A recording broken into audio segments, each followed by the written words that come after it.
Hey everybody, welcome to the closing keynote of the Teach with Tech conference. My name is Sara Thomas, also known as Sara the Teacher, and it is very much an honor to be here. I wanted to thank all of the organizers for having me on board, and I wanted to also thank anyone who's watching. Shout out to my friends. A few of you have said that you're going to tune in, so can't wait to hear your feedback, and also shout out to any new friends that I might meet during the course of this presentation. So I'm going to put my contact info up. I am on Twitter at Sara the Teacher, and a little bit about me. I am entering my 14th year into education. Wow, time just flies, right? So my 14th year into education, I've taught every grade from 1st to 12th at some point, plus grad school.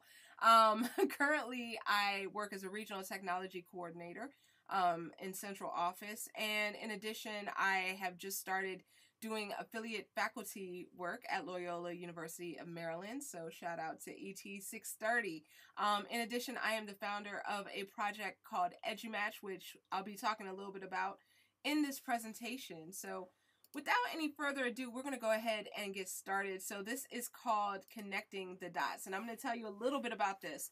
So if you think about a map of the world, right? Like, let's say that we were looking at a Google map and you were able to see people on there. So when you start kind of zooming out, then you'll see that people start kind of turning into dots, right? Like, you no longer see faces, clothes, things of that nature. Instead, you start seeing these little specks. But what a beautiful picture we can make when we connect the dots, right? So today we're going to be talking about working together to amplify good ideas, making good ideas go viral, and working together despite or regardless of our role, as well as working with students. So love it, love it, love it. So let's go ahead and dive in. So first of all, teamwork makes the dream work. I'm not a comic book person, but I do know that Marvel comics are hot.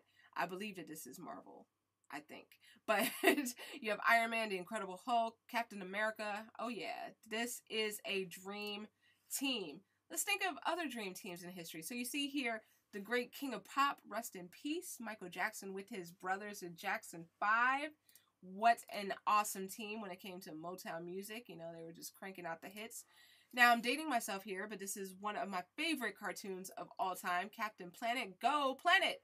So you see, here we have 5 kids on the bottom. And just to give you a little bit of background, each of them live on a different continent, and they each discovered a ring that controlled one of the following 5 things: either earth, fire, wind, water, or heart. And I said it in order because I've watched this cartoon way too much.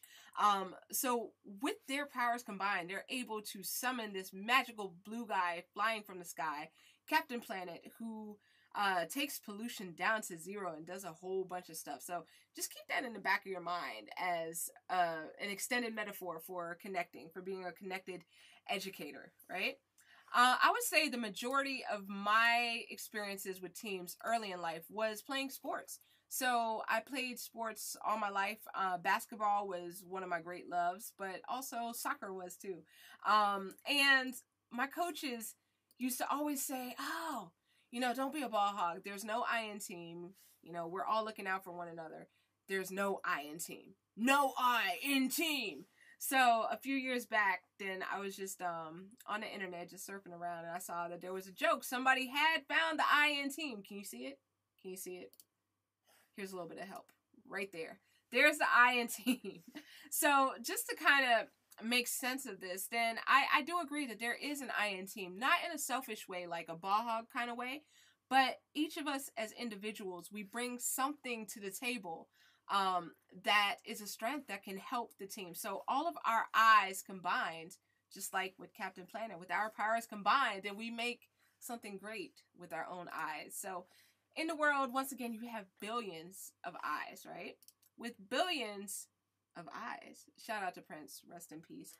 And these eyes all see billions of things. So I wanted to give another shout out to Future Ready. I am one of the national advisors for the instructional coaches crew. So shout out to my partner in crime, Brianna Hodges, whoop whoop. And we also have some amazing partners there and thought leaders. But each of us in our roles as coaches, librarians, principals, technology leaders, district leadership, teachers, students, parents, just all of us together can drive education forward. And we are all needed. So take a look at this picture really quickly, right? You have the mechanic working on a car. So what's the important thing in the picture? What's the most important thing? If you said the mechanic, you are correct. We always need to prioritize the people over the tools, because the tools, if he breaks a wrench, then guess what? He can go grab another wrench and continue fixing the car. But if we don't have the mechanic, then we're not going to have a fix. So we have to work together. We have to build these relationships with our peers and with our students and with the other stakeholders involved in the process. So if you're very observant, you might have seen 3 letters behind my name in the very first slide.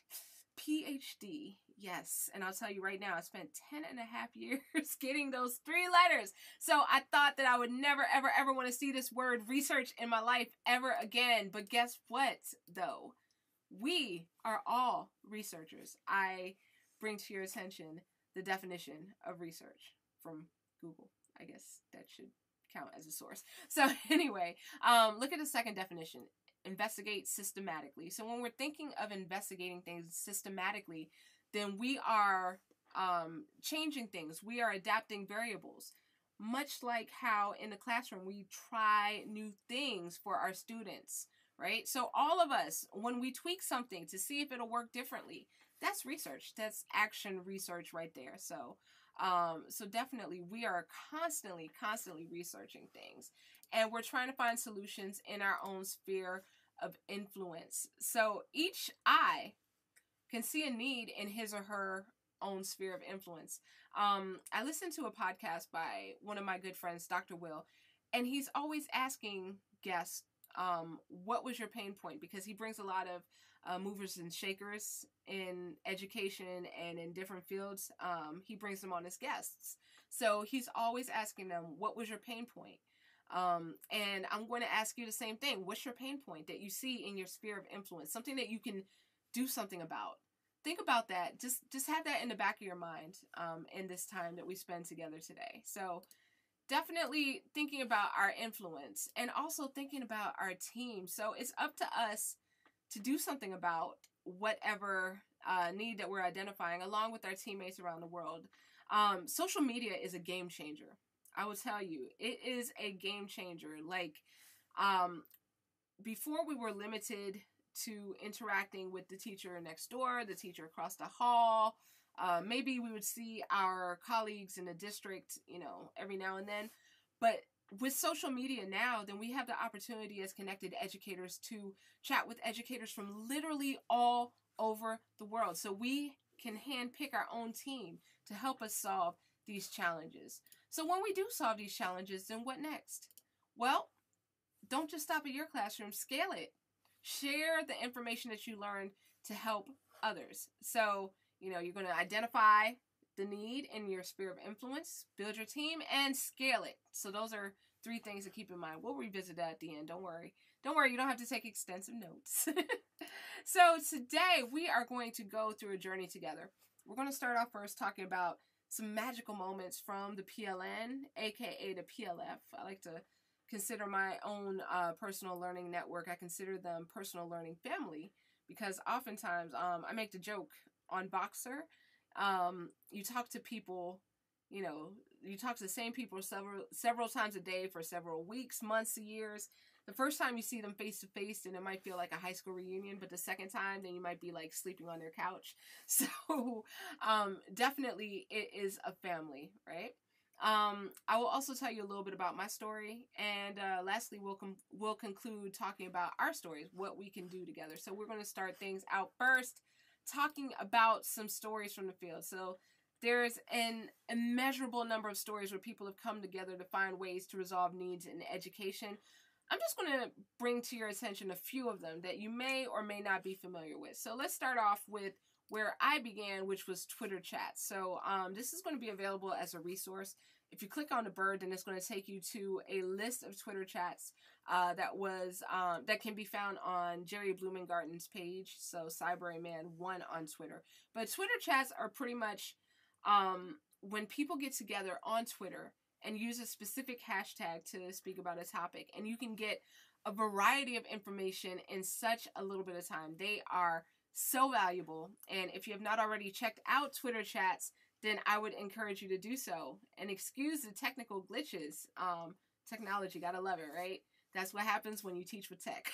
So anyway, taking you to my next favorite tool, which is Voxer groups. So Voxer, if you don't know, then I'm about to tell you. You're going to learn today. So Voxer is a walkie-talkie type tool. You can use it on iOS, Android, or the web.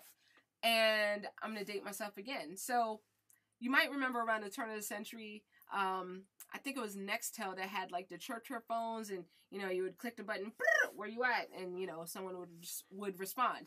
So Voxer is kind of sort of like that, except it expands because the messages are asynchronous. They record. You can have groups of up to 500 people.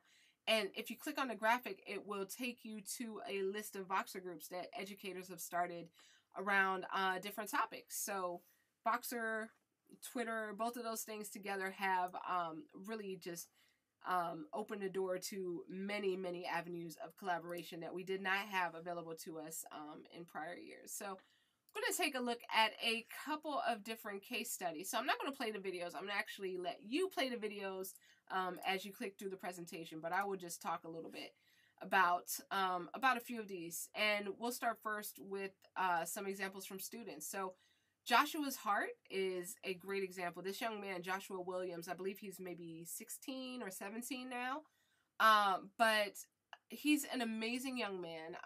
At the age of 4, I believe, he started a charity to raise donations for the homeless in his area. He saw a need in his sphere of influence, and he worked to address it, even at the age of 4. And these are the things that we need to amplify and support as educators.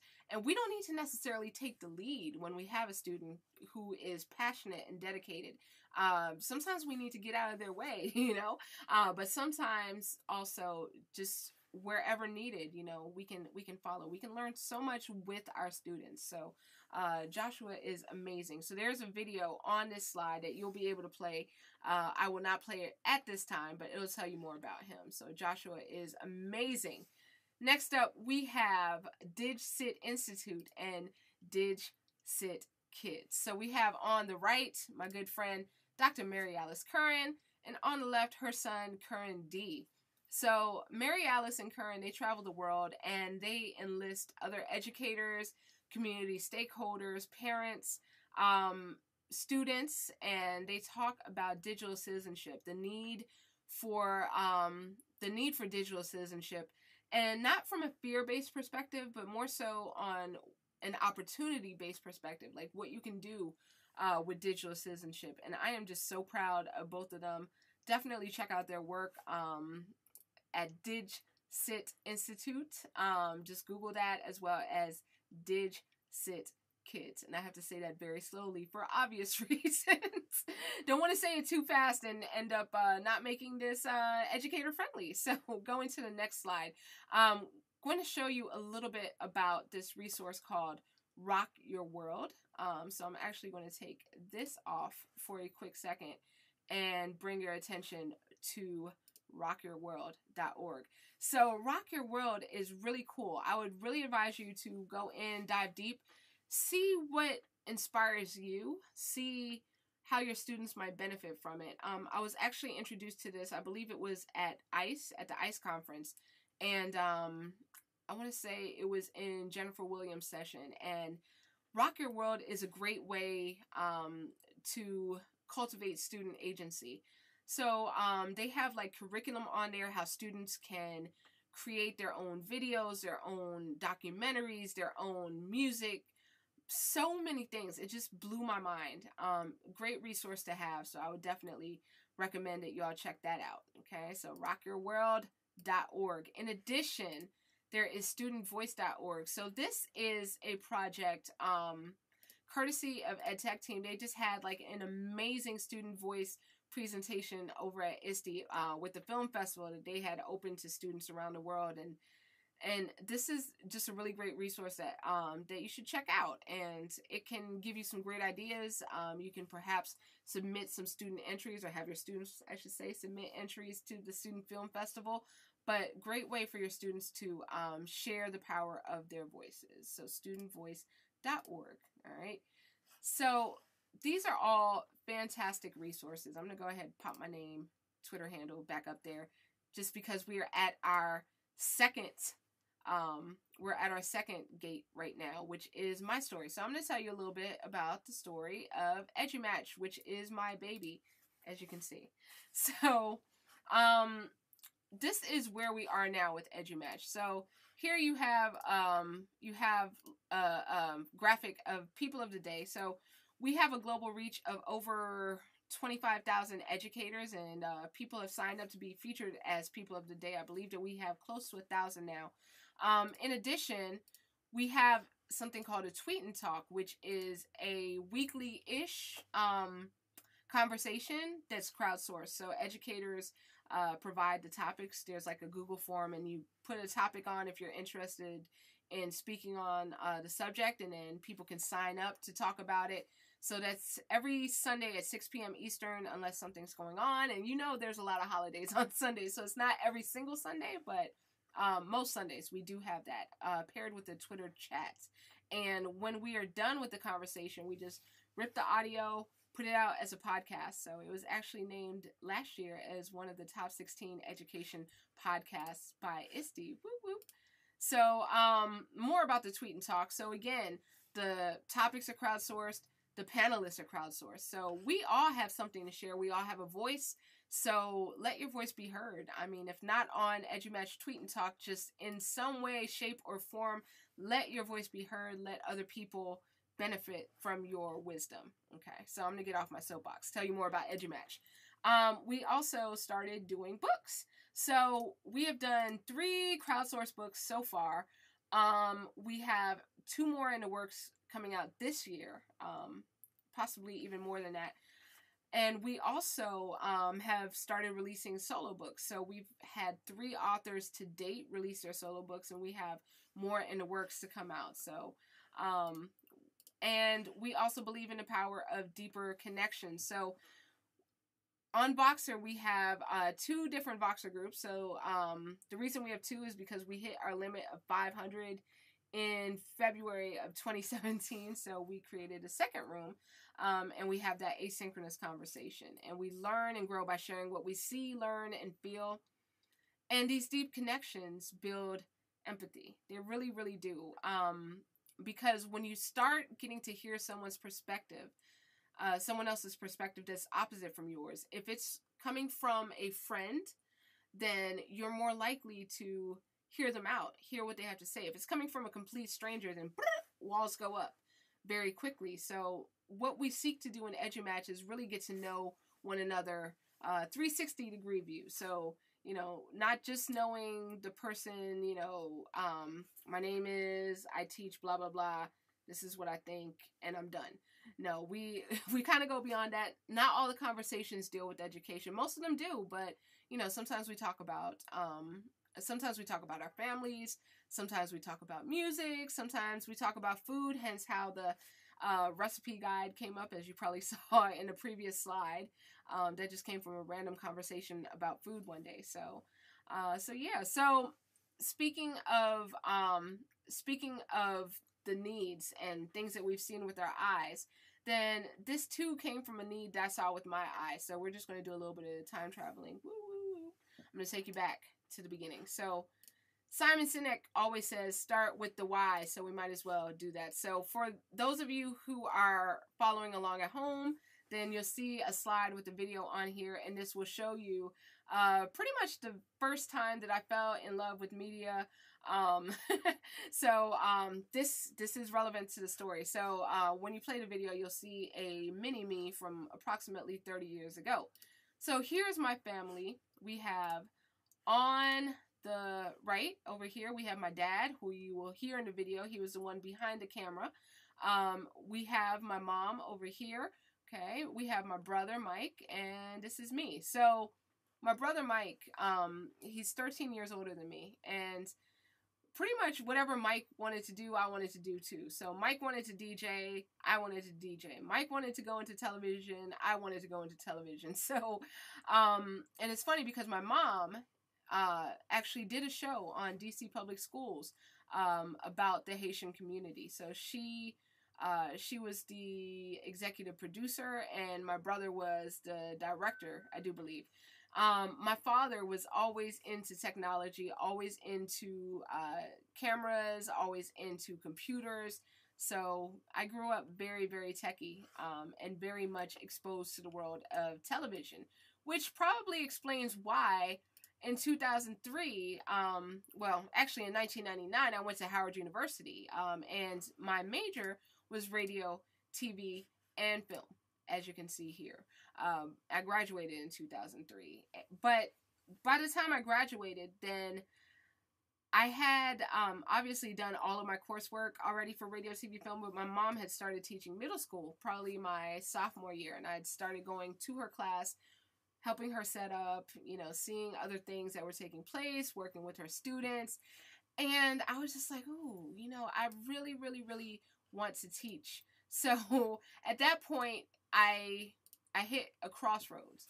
I re-enrolled in grad school, and it was kind of like serendipity because I saw a flyer on the wall, and they were recruiting for teachers for a nearby school district for alternative certification. So I applied, and I was selected. So 2004, after a whole month of like intensive pedagogical training as well as some student teaching in summer school, then I was given a classroom of my own, and I was just over the moon, elated, and I was super happy because I was just like, oh my gosh, this is exactly where I needed to be. And then we had the first day of school and the first week of school, and it was rough. It was very rough, as most educators can tell you. That very first year where you are in the classroom, then it's a challenge. And I would say that it's even more of a challenge when you come from alternative certification and you don't necessarily have that extended experience working with students, or, you know, shadowing a teacher. So it was definitely rough in many ways. I know I made a lot of rookie mistakes, but I felt like I wasn't able to make the rookie mistakes, if that makes sense. I felt like I wasn't given kind of the freedom to mess up and to grow from that. So so it was a very stressful environment. So it was a steep learning curve. Long story short, within my first 5 years, I was at 4 different schools. I just kept on bouncing around, right? And just like, you know, plants need rain to grow, but they're not going to grow in conditions of acid rain.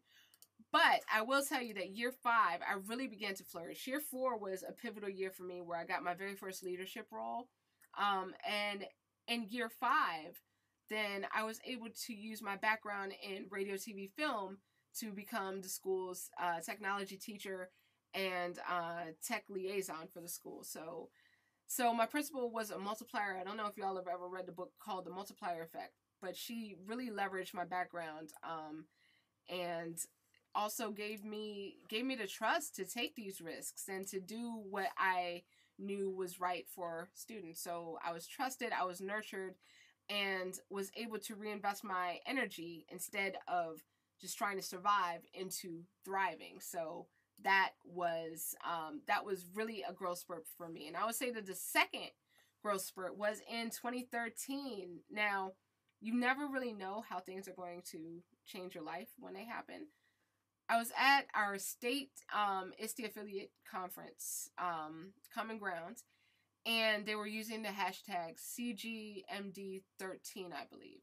So I saw this hashtag, and me, with my great big old fear of missing out, I wanted to join in on all of the conversations. I had a Twitter account, but unfortunately I could not use that Twitter account to interact with people because I was usually using it to interact with like Flavor Flav, Bret Michaels, reality show people on VH1.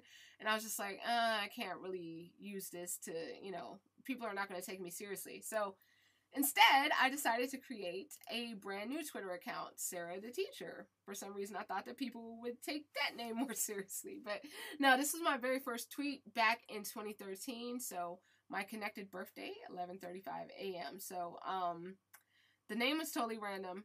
Can't shake it at this point. I don't think I want to. But bringing it back to Captain Planet, aka the best cartoon ever, I felt like Twitter was this place where our powers could combine and we could really make things happen. So I don't know what's going on with my computer, but that's okay. We're going to keep it rolling, right? So I started participating in Twitter chats and started searching for calls for proposals. In addition, another thing I started doing was creating content. So any kind of content that people were looking for, how to, I was very strong in ed tech, so I started creating these videos, putting them out on YouTube, tweeting them out to hashtags. And you never really know the impact of what you're doing when you're doing it. But I've heard years later, after the fact, that, a lot of my close friends now that I've met online, then our very first connection was through one of these videos. So go figure. So 2014 was a very busy year. I was soon presenting all over the place. And, I was filling out these calls for proposals and just going. And just to let you know, everyone was asking, like, what's the secret? How are you getting all these places? Thank you to my rich aunt, Sally Mae. I was in the doc program and took a little extra out, to fund my travels, but I would not recommend that. That was a risky gamble, but it did pay off, so can't cry over spilled milk. This was, I just would not recommend it to anyone else. So if you attempt to try that, then don't look for me. Don't come looking for me. So I went to my first ISTE in 2014. I presented there when someone I had met online invited me to co-present on gamification. A few months later, fast forward to September 26th of that year, I was on Boxer with one of my friends on a Friday around 9 p.m. just chatting, because apparently that's what you do, right? For a social life. So we were having a conversation. And I'm gonna actually skip through the next few slides. These are videos you can actually hear when the idea came about. So we were having a conversation. She started talking about things that reminded me of a conversation I had with my cousin, who used to teach math. And so this first video here is It was kind of saying that you all should talk shop, as well as this other guy I know that is interested in this kind of stuff.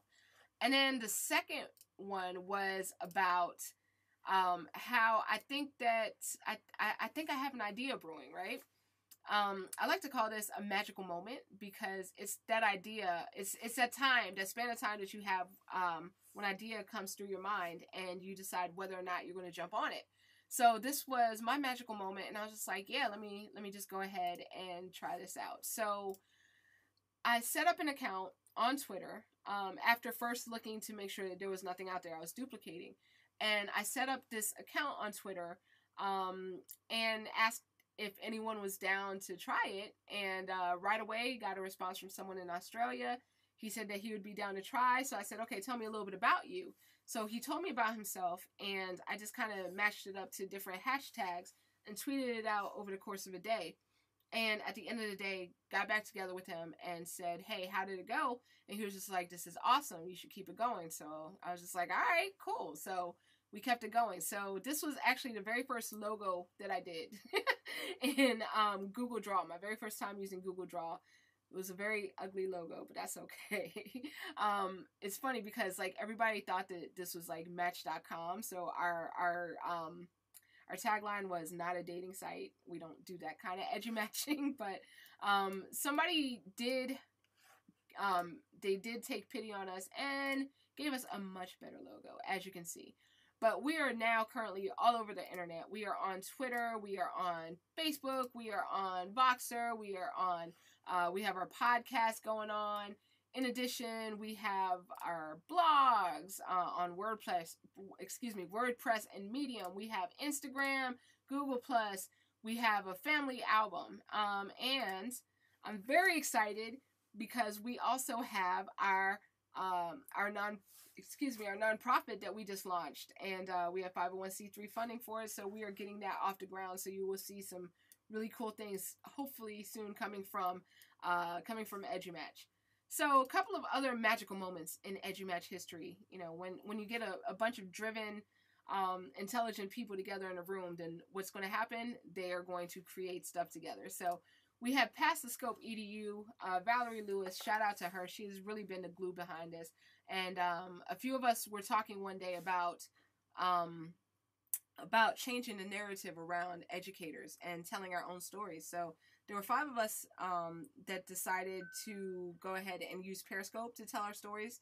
And it just grew and grew and grew and grew from there. So shout out to the whole Pass the Scope EDU community.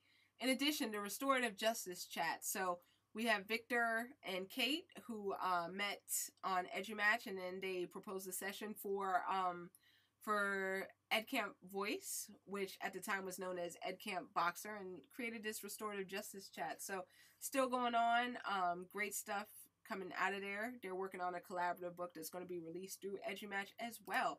We also have, oops, okay, all right, come on back. Okay.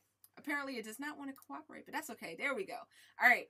We also have this amazing educator here, Christy Kate, who heard another amazing educator, Ashley Hurley, talking about Waffles and Wi-Fi. And so Christy, who works with 42 school districts in Texas, created Waffles and Wi-Fi on Wednesday in her area for administrators who are a lot of times overlooked when it comes to professional development opportunities. So on Wednesdays, they get together and learn about technology integration. So 2 Wednesdays per month.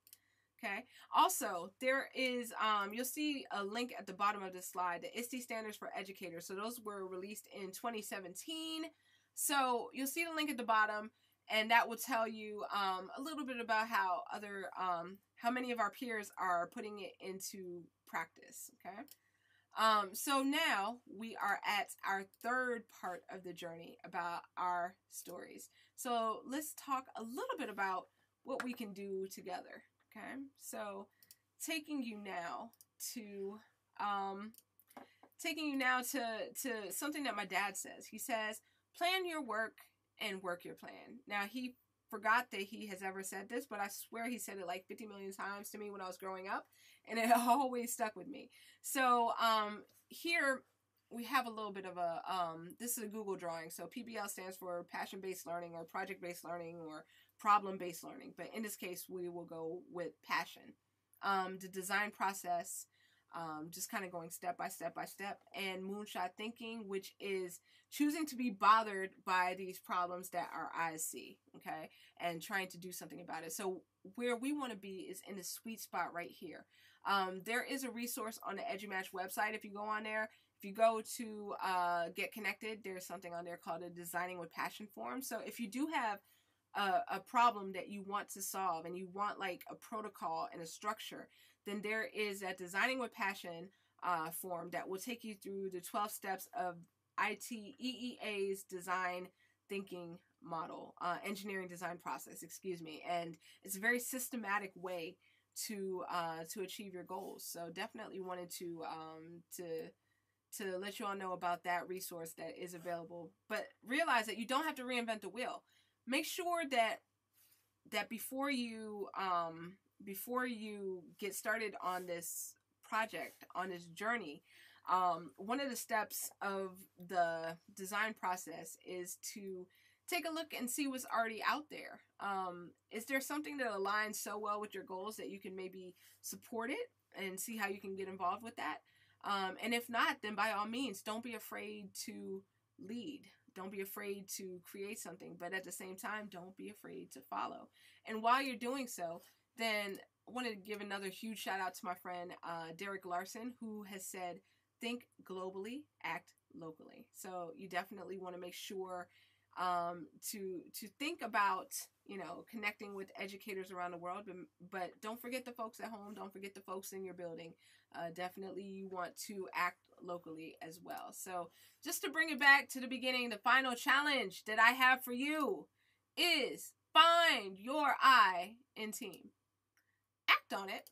And last but not least, scale it. Okay, so that is what I want you to do.